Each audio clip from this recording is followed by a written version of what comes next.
Բարև ձեզ հարգելի գոլեգաներ, հարգելի պացիենտներ և պացիենտների հարազատներ, վերջին օրերին շատ ակտիվ քննարկվում է ապահովագրական համակարգի հետ կապված զգալի էական փոփոխություններ, այսինքն մարդիկ զգում են, բազմաթիվ հաղորդումներ կան, առողջապահության նախարարը իհարկե մի բան է ասում, բայց նրա ուրեմն էջում կարող եք մեկնաբանություններում կարդաք հարյուրավոր մարդիկ ներկայացնում են, որ համավճարը էականորեն ի հայտ եկել, միգուցե հնուց էլ եղել է, բայց համենայնպես մարդիկ նոր են համավճարը վճարում, հաճախ են բախվում այդ հարցին, հերթերի մասին դե իհարկե նորություն չի, մի խոսքով ընտրություններից հետո ապահովագրական համակարգի ուրեմն աշխատանքում էական փոփոխություններ են նկատում մարդիկ, սովորական քաղաքացիներ, հիմա ինչքան էլ հերքեք, ինչքան էլ ժխտեք, դա այդպես է, մարդիկ իրենց առողջականի ու իրենց դիմումների և իրենց բույս սպասարկման մասին տելևիզորից չի, որ պետք է իմանան, անձամբ գնում, տեսնում են, անձամբ առնչվում են, իդեպ ես ասեմ, որ ապահովագրական համակարգից ինքս չեմ օգտվում, այսինքն ես որպես բժիշկ ապահովագրված ծառայություններ, մասնավոր ապահովագրությունները չհաշված, ապահովագրված ծառայություններ չեմ մատուցում, իմ կոնսուլտացիան, իմ բուժումը, իմ արած սոնոգրաֆիան ապահովագրության հետ կապ չունի։ Ուզում ասեմ, այս ամեն ինչը իմ մասին չի,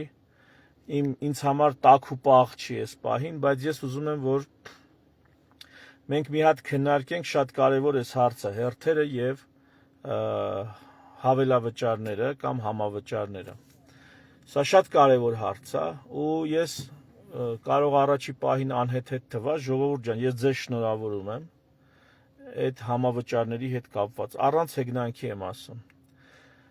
Շնորհավորում եմ համավճարի հետ կապված եւ ուրախացեք, եթե առողջապահական ուրեմն ծախսերի մեջ մտնում է համավճար, ուրախացեք, եթե դուք ստիպված եք լինելու վճարել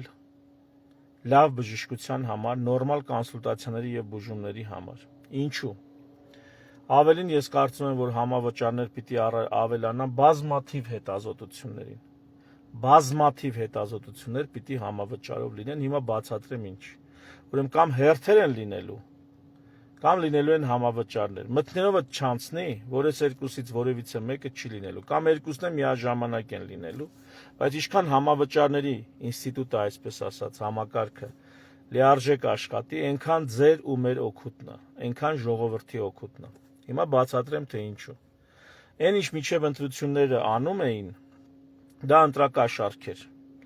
Թե այդ փողերը որտեղից էին ճարել, ոնց էին կազմակերպի, ինչ են արել, չգիտեմ, դա ընտրակաշառք էր, ժողովրդին գերելու համար էր։ Եվ դա չի կարա երկար տևի, կարճ ասեմ։ Եթե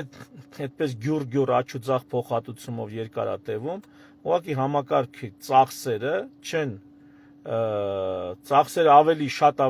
է լինում, քան թե համակարգը ստանում է բյուջեից եւ ստանում է մարդկանց գրպանից այդ 200,000 դրամից ավել ստացողների ամսական 11-12,000 դրամից։ Հիշեք էսի, այդ առողջապահության ապահովագրությունը դա ձրի բան չի, եթե որ ձրի կոնսուլտացիա չկա, ձրի կոմպյուտերնի տոմոգրաֆիա չկա, ձրի վիրահատություն չկա, այդ ամեն ինչի համար վճարում է, ով։ Աշխատող մարդիկ, Հայաստանում հարկ վճարող մարդիկ, ովքեր են այդ մարդիկ։ Սովորական շարքային քաղաքացիները։ Էսի հիշեք, այդ փողը ձրի չի, ավելին, Հայաստանում մոտ 700-800,000 գրանցված աշխատող կա, ենթադրենք մի 300,000 մարդ կա գյուղատնտեսությամբ զբաղվող, 2 միլիոն մարդ կա, որ գրանցված աշխատող չի, ոչ է գյուղատնտեսությամբ զբաղվում։ Փաստացի Հայաստանում աշխատում է 1 միլիոն, ուտում է 3 միլիոն մարդ։ Սա լուրջ թիվ է, սա շատ ծանր ու բարդ թիվ է։ 1 միլիոն հոգի աշխատում են, այն որ օրը 5,000 դրամ, օրը 3,000 դրամ աշխատողն էլ հետն եմ հաշվում։ 1 միլիոն մարդ աշխատում է, 3 միլիոն մարդ ուտում է։ 1 միլիոն մարդ աշխատում է, բանակ է պահում, ոստիկանություն է պահում, կառավարություն է պահում, մարզպետարաններ է պահում, գյուղապետարաններ է պահում, ինչ ասեմ, փողոցներ են ասֆալտապատում, դպրոցներ, կրթություն, հրշեջ, ային, ինչ ասեմ, այդ սաղ նախարարություններ, այդ սաղ պահում է այդ 1 միլիոն մարդ իր աշխատածով։ Հիմա այդ 1 միլիոն մարդու վրա պետքա փող հավաքեն այդ 1 միլիոն մարդուց, որ առողջապահության ապահովագրություն լինի, որը պետք է խնայողաբար օգտագործվի։ Սա ամենակարևոր կետին եկանք։ Քանի որ միջոցները անսպառ չեն, այդ ոչ անսպառ միջոցները պետքա խնայողաբար օգտագործվի, որ բոլորին հասցնեն, բոլորին հերիքի։ Որ ոլորտներն ա, որ չի կարելի մարդկանց հերթի կանգնացնել ու չի կարելի համավճար ուզել։ Դա են կյանքի մահու խնդիրները։ Ուռուցքաբանություն, սիրտանոթային հիվանդություններ, անհետաձգելի բուժօգնություն։ Հիմնականում է սա։ Այս ոլորտները ոչ մի դեպքում չի կարելի ոչ հերթ կանգնացնել, ոչ էլ համավճար ուզել։ Այս ոլորտները պետքա փոխհատուցվեն 100%-ով։ Սա իմ կարծիքն է։ Կարծիքը չի, սա իմ համոզմունքն է։ Չի կարա անհետաձգելի բուժօգնության պացիենտին գցեն բռնեն, ինքը համավճարի փող ունի, թե չունի։ Կամ արի դու մի քիչ սպասի, या կմեռնես, या սաղ կմնաս, եթե սաղ մնաս, քեզ մի ամսից անհետաձգելի բուժօգնություն կտրամադրենք։ Նույնը վերաբերում է օնկոլոգիային, ուռուցքաբանությանը, իր բոլոր շերտերով եւ բոլոր ուրեմն սեկտորներով, հա, կապ չունի դա։ Սկրինինգը, քիմիոթերապիա, ճառագայթը, թե վիրահատությունը, թե օնկոլոգի կոնսուլտացիա։ Այս ամեն ինչը պետք է լինի 100% իմ կարծիքով, իմ համոզմունքով 100% փոխհատուցվող։ Նույնը վերաբերում սիրտանոթային հիվանդներին, ինֆարկտներ, ինսուլտներ եւ այլն, անևրիզմաներ, ստենտներ, պրոթեզավորումներ, այս ամեն ինչը պետքա լինի 100% փոխհատուցվող։ Ոչ թե անվճար, այլ փոխհատուցվող։ Անվճար բան չկա։ Ինչ որ մեկը դրա համար վճարում է, ինչ որ մեկը աշխատում է, ինչ որ մեկը քրդին կա տապում դրա համար։ Անվճար բան չկա։ Մարդիկ 1 միլիոն մարդ դրա համար աշխատում է։ 700,000 գրանցված աշխատող հարկամուծ, այդ 700,000-ը վճարում են դրա համար։ Դա անվճար չի, դա այդ 700,000, չգիտեմ, 750,000 աշխատող ՀՀ քաղաքացու քրդինքն է։ Դա անվճար չի։ Այդ պիտի փոխհատուցվի ուռուցքաբանություն, սիրտանոթային եւ անհետաձգելի։ Մնացած ոլորտները, որպեսզի ծախսերը խնայողաբար լինեն, որպեսզի ծախսեն խնայողաբար, մարդիկ պետք է համավճար տան, իրանց գրպանից պետք է տան, որպեսզի չգան ասեն, լավ բժիշկ ջան, մի հատ կոմպյուտերնի տոմոգրաֆիա գրի աթամ անցնեմ, էլի։ Կոմպյուտերնի տոմոգրաֆիան 50,000-ից մինչև 80,000 կամ միգուցե 100,000-անոց ծախս է։ Եվ եթե այդ 50,000-ի 20-30,000-ը կամ 25,000-ը այդ ասողը իր գրպանից վճարի, երկար կմտածի, արժի թե ոչ։ Լավ գրի մի հատ էլ էս կոնսուլտացիան գնամ, լավ գրի մի հատ էլ էս անալիզը հանձնեմ, լավ գրի մի 10 հատ անալիզ էլ ընդե հանձնեմ, մեկը ձրի է։ Եվ սա տեղի է ունեցել միջև ընտրությունները։ Միջև ընտրությունները այս ձև էր համակարգը աշխատում։ Ով ինչ ուզում էր ու մտքին ինչ փչում էր, հələ եթե բժիշկը չէր գրում պոլիկլինիկա։ Մի բան էլ մունաթ էին գալի բժիշկի վրա։ Ընդհանրապես այդ պոլիկլինիկայի վրա դնել այդ առաջնային հայցը առանձին խնդիր է։ Դրա մասին ես առանձին հաղորդում կանեմ, առանձին լայվ կանեմ, դրա մասին կխոսանք։ Բայց հիմա ընդունենք ինչպես որ կա, այդպես էլ կա, հա, ընդունենք էդի տենց։ Ահա եթե չէին գրում նույնիսկ այդ ծախսերը չէին անում, որտեղ բժշկորեն ցուցված չէ։ Մարդիկ մի հատ մունաթ էին գալի։ Ավելի նույնը բժիշկներին է վերաբերվում։ Բժիշկները հավես չունեն երկար մանրամասն, հարց ու փորձ անեն, դիագնոզ դնեն, մտորեն։ Նույն իրանց էլ է հասկանալի, որտեղ ֆինանսավորումը շատ ցածր է, աշխատավարձը ցածր է, բայց նույնիսկ շատերը կարծում եմ, եթե աշխատավարձը բարձր լինի, չի կարա այդ գործը անի։ Մի խոսքով, բայց դրա լուծումները կան։ Արհեստական բանականություն, ավագ գոլեգաների խորհրդատվություն, աջակցություն, լուծումները կա, միգուցե սրա մասն էլ առանձին։ Բայց ինչա, բժիշկին իրա ձեռ տալ, ասում եմ մի փոխանակ 2 հարց ավել տա, հասկանա ռեալ ստեղ ինչա կատարվում, վերլուծի, մի քիչ ռիսկեր վերցնի իր վրա։ Ասում եմ մի 20 հատ անալիզ կտամ, ոնց էլ չլինի, այդ անալիզների մեջ մի բան կգտնվի, էլի։ Անիմաստ լիքը անալիզ է տալի։ Այդ վիտամին D-ի անալիզը աչ ու ձախ տալիս են, անիմաստ անալիզ։ Կալցիումի անալիզը աչ ու ձախ տալիս են, դեպքերի մեծ մասում անիմաստ անալիզ։ Մագնեզիում են ստուգում, այ մագնեզիում են չեք ստուգում, այդ ձեր ցավը տամ։ Ինչ եք հասկանում դուք մագնեզիումից, աչ ու ձախ մագնեզիում են ստուգում։ Այնքան որ ցուցակները լցեն։ Ու ասենք հիմնային ֆոսֆատազան լյարդային պանելի մեջ չեն ստուգում։ Ահա, հիմա սա մասնագիտական նրբություններ է, երևի մի հատ էլ առանձին վիդեո սրա համար կանեմ։ Վերջը, եթե լինի համավճար, ու պիտի լինի համավճար, թե բժիշկը երկար կմտածի մի անալիզ ավել նշանակելուց, մի հետազոտություն կամ կոնսուլտացիա, անիմաստ, խոսքը դրա մասին է, ավել նշանակելուց։ Կնշանակի միայն խիստ անհրաժեշտ դեպքեր, որտեղ հիվանդը կասի փող չունեմ, ընկեր։ Հենց նշանակի համավճարը այդ գումարի մի մասը, ընդհանուր միջև կեսը ես իմ գրպանից պետք է վճարեմ։ Խնայողաբար նշանակի, հիվանդն էլ բժշկից կուզի, էլի կասի բանը, ես իմ գրպանից եմ գնում, ինձ պետք չի տենց, հա, շատ է որ կեսը ձրի է այդ հետազոտության, մյուս կեսը խո ես իմ գրպանից եմ տալու կամ այդ կոնսուլտացիայի։ Եվ բացի սրանից, բացի խնայողությունից, սա ապահովելու է նաև որակյալ բուժօգնություն, որովհետև որակով աշխատող բժիշկը հիմա ինչ 6000 դրամ կոնսուլտացիայի համար փող են փոխանցում հիմնարկին, դրանից 3000 դրամը գնում է բժշկին որպես աշխատավարձ։ 3000 դրամով ոչ մի իրան հարգող բժիշկ, ասենք 10, 15, 20 տարվա փորձառությամբ, ներողություն, ես կարող եմ ինչ-որ մեկին վիրավորում եմ այս խոսքով, բայց 10, 15 տարվա փորձառությամբ որևիցե բժիշկ, ես 20 տարվա փորձառություն ունեմ, էդ էլ ասեմ։ 10-15 տարվա փորձառությամբ ոչ մի բժիշկ 3000 դրամով բուժում չի գրի, մի ամիս գլխով պատասխան չի տա այդ պացիենտի համար։ Ոչ ոք իր գործը հարգող բժիշկը այդ տեսակ նվաստացուցիչ գնահատական չի ընդունի։ Հետևաբար,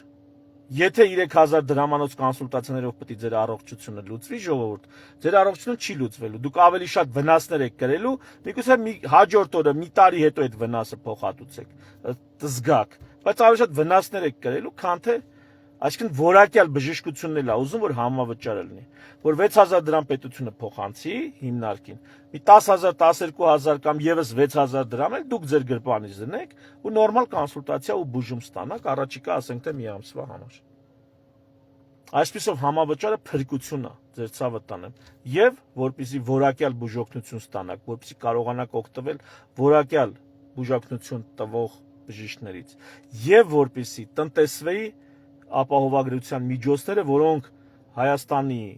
աշխատող մարդկանց, Հայաստանում աշխատող մարդկանց հալալ քրդինքից հարկերի ձևով գնում է բյուջե կամ գնում է այդ ապահովագրական ֆոնդ։ Այնպես որ քիչ տրտնջացեք, ուրախացեք, ելի եմ ասում, վերջապես վերադառնում ենք իրական դաշտ, մի քիչ, ես շատ էի անհանգստանում այս ապահովագրական այս ափր-ցփր ծախսերի հետ կապված, որտեղ հասկանում ես, համակարգը կտրակի, այդ դեպքում համակարգը կտրակի, կպայթի համակարգը, չի դիմանա, բայց եթե համավճարները սկսեցին մտցնել, արդեն զգում ես, որ ողջամտության նշույլներ կան, զգում ես, որ սկսում են տնտեսագիտությունը հաշվի առնել գործընթացի մեջ, քաղաքական պոպուլիստական հայտարարություններից անցնում են առողջապահական, բժշկական եւ տնտեսագիտական հիմնավորումների դաշտ։ Ու դրա համար պետք չի բողոքել։ Պետք չի բողոքել, որտեղ ասում ավելի վատ բան կլինի, եթե դա տենց չլինի։ Հերթերի համար համաձայն եմ։ Հերթերը պետքա որպես արհեստական դանդաղեցնող համակարգ, որպես տիպը հերթ են կանգնացնում, ով կուզի կդիմանա, ով չէ գնա սեփական միջոցներով, մասնավոր միջոցներով այդ բժշկությունը կստա, դա անթույլատրելի է։ Ավելի լավ է համավճարները շատացնեն, հերթերը բացառեն։ Հերթերը պիտի բացառվեն։ Կարա ինչ-որ ոչ կարևոր, ոչ էական դեպքերում լինեն, բայց եթե վճարովի հնարավոր է առանց հերթ սպասարկվել, իսկ տենց է, որտեղ որ դուք հերթ գիտեք, վճարովի դեպքերում այդ հերթերը հիմնականում չկան։ Ապա պետքա որ պետպատվերով կամ ապահովագրությամբ հիվանդների համար էլ հերթերը հնարավորինս նվազեցվեն։ Համենայն դեպս իմացեք, եթե համավճար չեղավ, այդ հերթերը կրկնապատկվելու, եռապատկվելու են։ Բայց հերթը ի՞նչ է նշանակում։ Այսօր ընձի ենթադրենք, մի ամիս հերթ են կանգնացրել, ինչ որ բան մի ամսից իմ հերթը կհասնի։ Ասենք այսօր այն մյուս մարդուն մի ամսից ով որ գալու է, նրան էլ եւս մի ամիս ուշ կա։ Հիմա դեկտեմբերի 1-ին մարդը եկել է, ասում են դեկտեմբերի 29-ին քո հերթը կհասնի։ Բայց եթե մարդը դեկտեմբերի 25-ին է եկել, ինչ հունվարի 25-ին, տարին պրծնում է, վերջ, էլ ապահովագրությունը չի աշխատում, փողը պրծավ։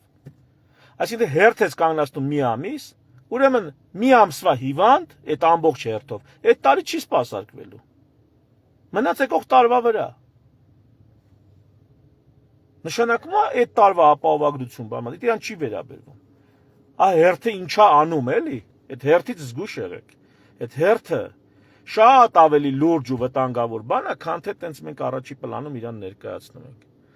Եվ ամեն դեպքում համավճարների ինստիտուտը պետք է հարցը լուծի, կամ հատուկ կարիքավորներ, եթե կան, որոնք ի վիճակի չեն համավճարների, դա էլ առանձին խմբերով առանձնացրեք հարգելիներս։ առանձին խմբերով առանձնացրեք, այդ մարդկանց էլ ինչ որ ձև պետությունը թող աջակցի։ Մեր գումարներով, էլի, մեր փողերով։ Մեր փողերով, դե սաղ մեր փողերով արվում։ Մեկը թող չմտածի, թե ինքը ձրի։ Ասենք այն հիվանդը, որ եկել է ուզում ձրի, որ օրինակ ես իր համար ձրի աշխատեմ, չնայած հիվանդներ կան, որոնց համար ես ձրի եմ աշխատում։ Բայց եթե ուզում է ինքը պետք է իմանա, որ ես հարկ եմ մուծում, որ պոլիկլինիկայում իրան ձրի կոնսուլտացիա անեն, օրինակ։ Կամ 6000 դրամով գնա կոնսուլտացիա անցնի, որտեղ որ ուզում է։ Իսկ եթե ուզում է, իմ դեպքում բանա, ապահովագրություն կապ չունեմ։ Նու հələ որ կապ չունեմ, եկող տարի կտենանք։ Մի խոսքով սենց։ Համավճարները դրանք լավ բան են, ժողովուրդ։ Չեմ ասում խերի մեջ կորելու ենք, որակի վերահսկողություն բան է, սա հարցերը դեռ մնում են բաց, բայց համենայն դեպս առանց համավճարների երաշխավորված համակարգը պայթելու էր եւ երաշխավորված անորակություն էր ավելանալու եւ տարեստարի ավելի արմատավորվելու էր անորակությունն ու բառադիությունն ու գլխառադը։ Առանց համավճարների մի քանի տարում մենք ուղղակի չենք ունենա որակյալ կոնսուլտացիաներ ու բժշկություն։ Կամ լինելու է խիստ բևեռացված։ Որոշակի էլիտաներ միայն այսպես վճարովիով առանձին բժշկություն են ստանալու, լավ բժշկություն եւ ժողովրդի մեծ մասը ինչ որ տենց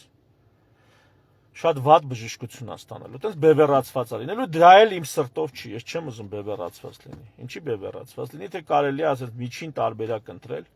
եւ բոլորի հարցերն էլ որակով լուծել։ Թերևս այսքանն իմ կարծիքը վերջի իմ մեկնաբանությունը վերջի օրերի խոսակցությունների մասին, այս թեմային էլի կանդրադառնամ, շնորհակալություն ցտեսություն։